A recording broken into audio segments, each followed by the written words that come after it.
नमस्कार, good morning दोस्तों। स्वागत है आपका आपकी अपनी क्लास में। चर्चा कर रहे हैं राजस्थान जियोग्राफी को लेकर और उसमें हमारे भौगोलिक क्षेत्र चल रहे हैं। राजस्थान को 4 भागों में हम बांटते हैं भौगोलिक क्षेत्र, भौगोलिक मतलब कि भौतिक स्वरूप के आधार पर। लेकिन हमने जो समझा, हमने जो देखा, उससे हमको ये पता चलता है कि राजस्थान को सिर्फ 4 भागों में नहीं बांटते हैं। राजस्थान को 12 से 15 भागों में बांटा जाता है। राजस्थान में नहरी क्षेत्र को अलग रखा जाता है और जो मरुस्थलीय भाग है उसमें जहाँ पे बारिश बिल्कुल नहीं होती उसको अलग रखा जाता है, जहाँ पे हल्की बारिश होती है उसको अलग रखा जाता है, और जो ऐसे स्थान जहाँ पे बारिश भी होती है और उपजाऊ जमीन भी मिल जाती है उस क्षेत्रों को भी अलग रखा जाता है। फिर अरावली को हमने पढ़ा तो उत्तरी, मध्य और दक्षिणी अरावली 3 भागों में हमने उनको बांटा।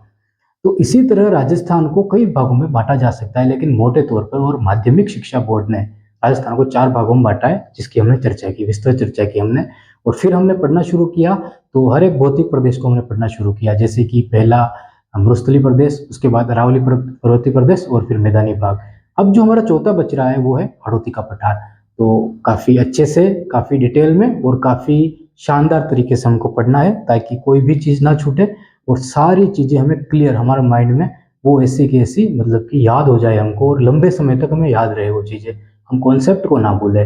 फैक्ट रटने जाएंगे तो सब भूल जाएंगे, अगर कॉन्सेप्ट क्लियर कर लेंगे तो फिर फैक्ट अपने आप ही हमको याद होने लगेंगे। ठीक है, तो अब शुरू करते हैं हमारी क्लास। सबसे पहले तो आपका जो प्यार मिल रहा है उसके लिए आपको बहुत बहुत धन्यवाद है। अब शुरू करते हैं हम। अ, देखो, राजस्थान का सबसे पहले तो मैप आपके माइंड में होना चाहिए कि हाँ ये राजस्थान का मैप है और ये हमारे सामने क्लियर है कि हाँ इस वो जिला वहाँ पे है, वो जिला वहाँ पे, इस तरह की सारी स्थिति और चीजें आपको क्लियर होनी चाहिए। ठीक है, ये मरुस्थलीय प्रदेश, उसके बाद हमने देखा कि अरावली पर्वतीय प्रदेश, फिर मैदानी भाग और फिर हाड़ौती का पठार। तो हमने हर एक भाग को पढ़ा। जैसे कि मरुस्थलीय पढ़ा तो हमने देखा कि उसका उद्गम कैसे हुआ।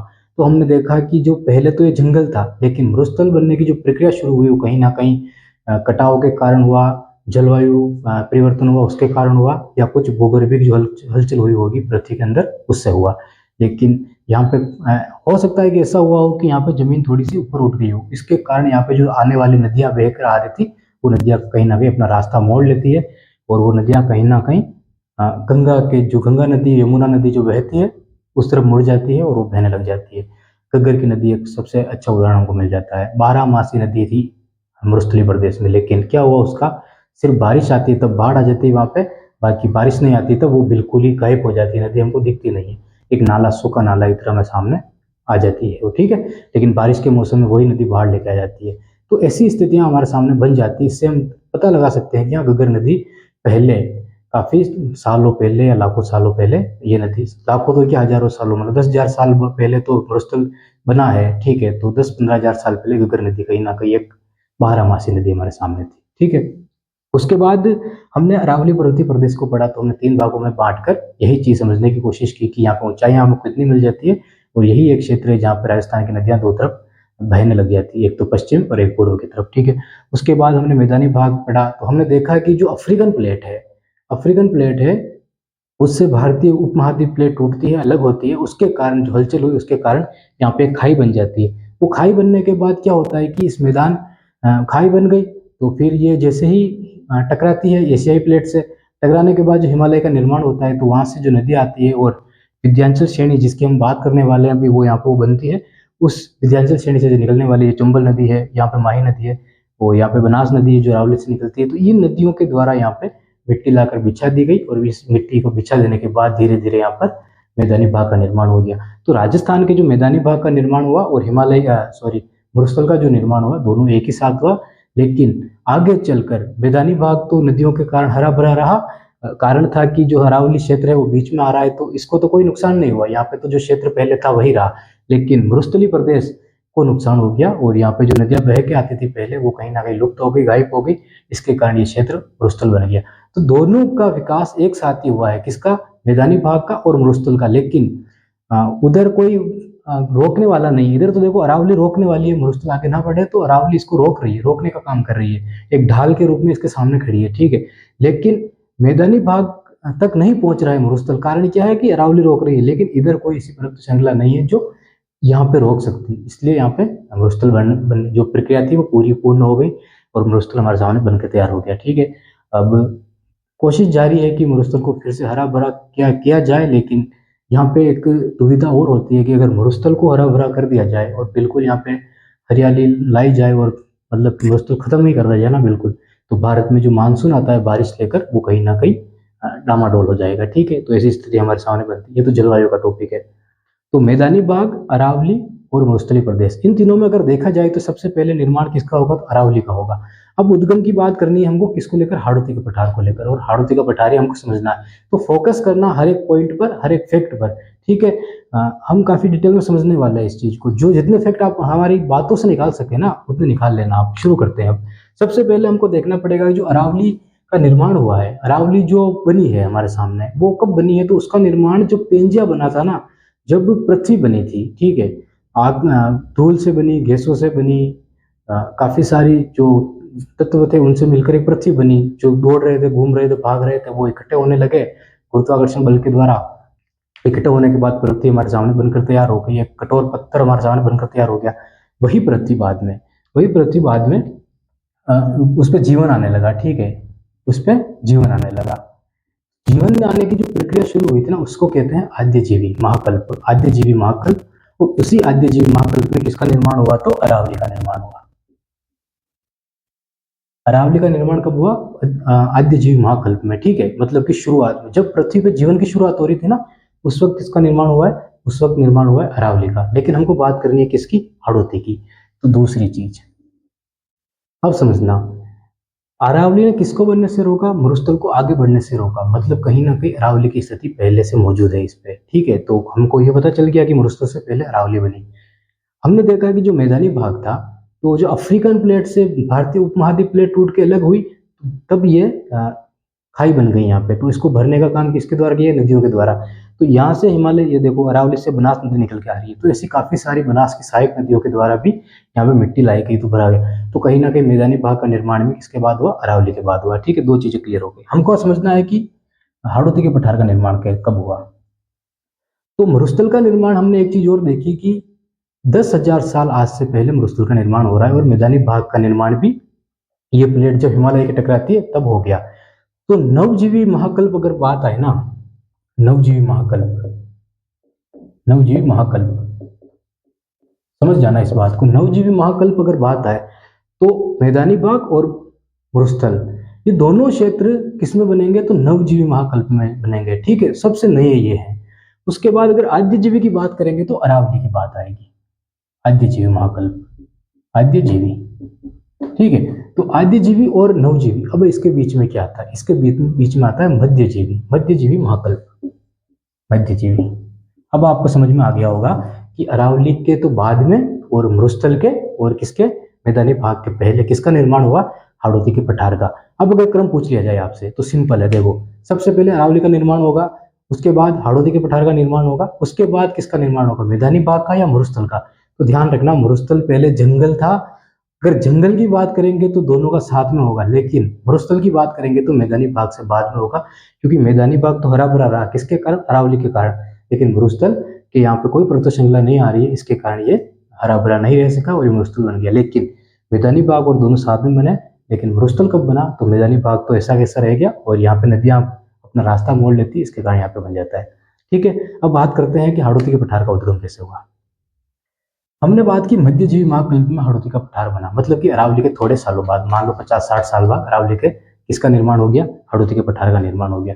वो जो मिसोजोइक होता है उसको भी नहीं पढ़ना है, उसकी हम बात करेंगे एक सारे काल को साथ में लेके, तब आपको आसानी से समझ में आएगी चीज। अभी तो आप भूल जाओगे, तो इतना याद रखना कि मध्यजीवी महाकल्प में हुआ। अब देखना है ये हाड़ौती का पठार है। हाड़ौती का पठार की अगर बात करेंगे ना, तो तीन चीजें हमारे सामने निकल के आएगी। एक तो अरावली, अरावली पर्वत श्रृंखला एक, दूसरा दक्कन का पठार, और तीसरा विंध्याचल श्रेणी।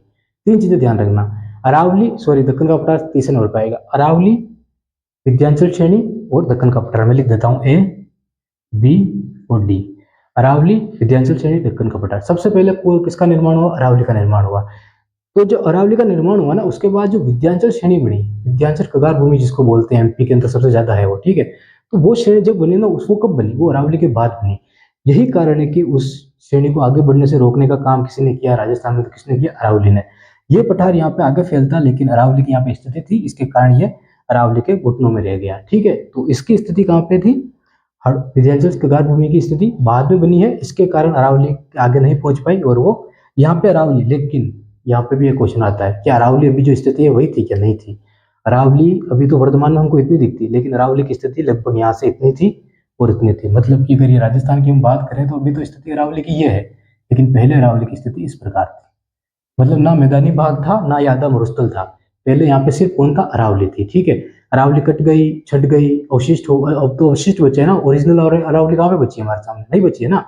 तो अरावली ओरिजिनल हमारे सामने नहीं बची है, तो मतलब कि अरावली ये खत्म हो चुकी है और इतनी सी हमारे सामने बची है। तो जब पठार का निर्माण हुआ ना, हाड़ौती का पठार का, तब अरावली की स्थिति इतनी थी। ठीक है, तो आगे बढ़ने से पठार को अगर किसी ने रोका है तो किसने रोका है? अरावली ने रोका है। अब पठार का निर्माण कैसे हुआ? सेम जैसे अरावली का निर्माण हुआ, दो प्लेटों के टकराने से एक बीच वाला गुफा ऊपर उठा, सेम वही दो प्लेटों के टकराने से विंध्याचल श्रेणी जो है ऊपर उठी, उसको नाम दे दिया गया विंध्याचल श्रेणी। और यहाँ पे हाड़ा राजवंश ने राज किया था, इसलिए इसको हाड़ौती का पठार कह दिया गया। लेकिन ध्यान रखना, अगर जिलों की बात करेंगे तो 4 जिलों में, गाइडों में कहा जाता है कि 4 जिलों में इसको बांटा जाता है। कारण है कि यहाँ पे 4 जिलों में हाड़ा राजवंश ने राज किया था। ठीक है, राजाओं ने राज किया था। लेकिन स्थिति चित्तौड़गढ़, बूंदी, सवाई माधोपुर, करौली और यहाँ पे धौलपुर तक स्थिति बनती। क्यों? क्योंकि ये क्षेत्र विंध्याचल श्रेणी में आते हैं। जहाँ पे पठार है वहाँ पे विंध्याचल श्रेणी है। और हाड़ा राजवंश को अगर छोड़ दिया जाए और फिर अगर देखा जाए तो इतने क्षेत्रों में यहाँ पे विंध्याचल श्रेणी फैली हुई है। 3 चीजें हमने यहाँ पे क्यों लिखी? अरावली पहले निर्माण हुआ तो पठार को आगे बढ़ने से रोकने का काम किसने किया? अरावली ने। तो अरावली का निर्माण पहले हुआ, यहाँ पे याद रह जाएगा। दूसरी चीज विंध्याचल श्रेणी। तो बताओ दक्कन ट्रेप पहले बना या विंध्याचल श्रेणी? तो ध्यान रखना, लावा जो मेघमा जमीन के अंदर से निकला, कैसे निकला वो भी समझ लो कि चट्टाने जमीन के अंदर जो हलचल हुई होगी, भूगर्भ पे काफी गर्म है अंदर से पृथ्वी, हलचल के कारण चट्टाने पिघल गई बिल्कुल और लिक्विड बन गई। अब वो गर्मी अंदर पृथ्वी सहन नहीं कर सकी, तो कहीं ना कहीं भारत के हृदय से वो एक लावा बाहर निकला और लावा बाहर निकलकर गुजरात, महाराष्ट्र, एमपी, कर्नाटक, तेलंगाना और आंध्र प्रदेश, इतने राज्यों में वो फैल गया। वो फैलने के कारण जो थोड़ा सा हिस्सा जो था वो राजस्थान के इस भाग में आया। कौन से? तो पूर्व और दक्षिण भाग में आया। और यहाँ पे जो विंध्याचल कगार भूमि का निर्माण दो प्लेटों के टकराने से हुआ था, और ये ढालनुमा जो स्थिति बन गई थी। ठीक है, इस तरह किसकी स्थिति बन गई थी? विंध्याचल के यहाँ पे इस क्षेत्र में पहाड़ियां मिलेगी आपको। जाओगे चंबल नदी, आप जब जाओगे ना चंबल नदी के उद्गम को देखने, जो डैम बने हुए हैं, अगर कोटा वाले डैम को छोड़ दे, कोटा बैराज को डैम को छोड़ दे, तो उससे पहले दो डैम बने हुए हैं। एक तो राणा प्रताप सागर डैम है और एक डैम और है। ठीक है, जो एमपी में बना हुआ है। दोनों डैमों को अगर आप देखने जाओगे तो उनकी स्थिति आपको ऐसी दिखेगी जैसे कि पहाड़ी के ऊपर वो नदी बह रही हो। अब जाके देखना कभी भी ऐसी स्थिति मिलती है हमको, तो पहाड़ी के ऊपर नदी बह रही हो। ठीक है, अब क्या हुआ यहाँ पे कि ऐसी स्थिति किसकी बनी? विंध्याचल कगार भूमि की, यहाँ पे इस पहाड़ियों पे।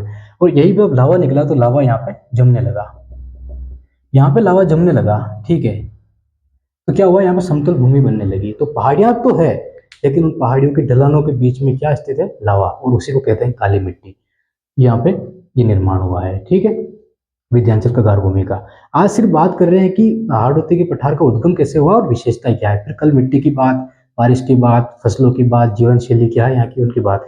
लेकिन अब एक बार समझ तो लेना कि हाड़ौती का पठार वास्तव में है क्या, और राजस्थान में उसकी स्थिति क्या और महत्वपूर्ण क्यों है, किस राज्य से वो जुड़ा हुआ है? एमपी से जुड़ा हुआ है। सबसे ज्यादा बारिश विंध्याचल कगार भूमि की एमपी में हो रही है, उसके बाद यहाँ पे हो रही है। लेकिन राजस्थान में सबसे ज्यादा बारिश वाला क्षेत्र अगर कोई बनता है तो कौन सा? हाड़ौती का पठार बन जाता है।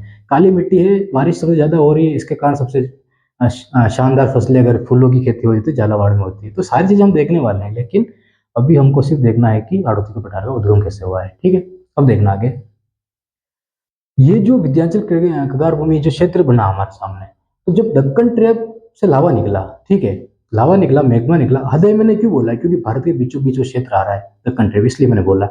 वो उत्तर भारत को कहीं ना कहीं, उत्तर भारत से कहीं ना कहीं दक्षिण भारत को अलग करने का काम कर रहा है, इसलिए मैंने हृदय बोला। ठीक है, तो जब लावा निकला तो लावा इतने सारे क्षेत्रों में फैला, जितने हमने राज्यों का नाम लिया, तो कहीं ना कहीं वो ये इस क्षेत्र में भी फैल गया। तो चित्तौड़गढ़ हो गया इधर, यहाँ पे ये हो जाएगा, ये क्षेत्र हो जाएगा, ये हो जाएगा, इस क्षेत्र में फैल गया। लेकिन यहाँ पे क्यों नहीं पहुंच पाया? यहाँ पे इसलिए नहीं पहुंच पाया कि यहाँ पे दूरी बहुत ज्यादा, काली मिट्टी की बात हो रही है यहाँ पे। काली मिट्टी यहाँ पे क्यों नहीं पहुंच पाई? तो दूरी ज्यादा, बहुत ज्यादा है, तो नदियों के द्वारा यहाँ पे बेसिन में यहाँ पे बिछा दी गई वो मिट्टी। ठीक है, कोटा, बूंदी, इस जगह बिछा दी गई, आगे वो नहीं पहुंच पाए।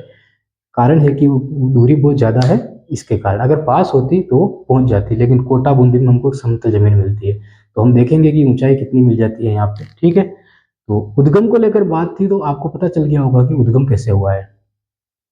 3 चीजों का उद्गम हुआ है, अरावली का, विंध्याचल श्रेणी का और दक्कन ट्रेप का। तो दक्कन ट्रेप से जो लावा निकला है ना, वो तीसरे नंबर पे आएगा, दूसरे नंबर पे विंध्याचल श्रेणी का निर्माण होगा और पहले नंबर पे अरावली का। सबसे पहले अरावली बनी, उसने इस पठार को आगे बढ़ने से रोका, फिर विंध्याचल श्रेणी का निर्माण हुआ। ठीक है, अरावली के बाद इसका निर्माण हुआ। जब इसका निर्माण हो रहा था तो ये पठार यहाँ पे रुक गया, आगे आगे नहीं बढ़ पाया, क्यों, आगे अरावली थी। उसके बाद विंध्याचल श्रेणी का दक्कन ट्रेप का निर्माण हुआ, जहाँ से लावा निकला, लावा इस क्षेत्र में फैलने लगा, लेकिन अरावली के यहाँ पे मैदानी भाग में भी पहुंच गया था यहाँ पे। लेकिन अफ्रीकन प्लेट से जब भारतीय उपमहाद्वीप प्लेट टूटती है, यहाँ पे जब खाई बन जाती है, तो वो काली मिट्टी यहाँ पे खत्म हो जाती है और खाई में चली जाती है, और फिर नदियां जो बह के जाती है वो नदियों के द्वारा बह के आगे चली जाती है, बंगाली खाड़ी की तरफ चला जाती है। ठीक है, यमुना में मिल के। तो काली मिट्टी नहीं मिलने का कारण यहाँ पे सिर्फ इतना है, बाकी लावा जो निकला है वो पूरे क्षेत्र में फैला था यहाँ पे, लेकिन खाई बन गई, पानी आगे बढ़ गया। ठीक है, तो उसके कारण क्या हुआ, वो यहाँ पर काली मिट्टी नहीं रुक सकी। तो एक स्थिति तो हमारे सामने ये आ गई मिट्टी को लेकर। तो उद्गम को लेकर आज बात करनी थी, हमने बात की। क्लास आपको कैसी लगी, जानकारी आपको कैसी लगी? नेक्स्ट क्लास में हम बात करेंगे, काफी गहराई में बात करने वाले हाड़ौती के पठार को लेकर। गाइडों में आपको सिर्फ एक पेज में वो चीजें मिलेगी, हम एक पेज में नहीं, लगभग 3 या 4 क्लास से हाड़ौती के पठार को लेंगे, ताकि सारी चीजें क्लियर कर दें। ठीक है, ख्याल रखना अपना। बहुत बहुत धन्यवाद आपका। क्लास कैसी लगी कमेंट करके जरूर बताना।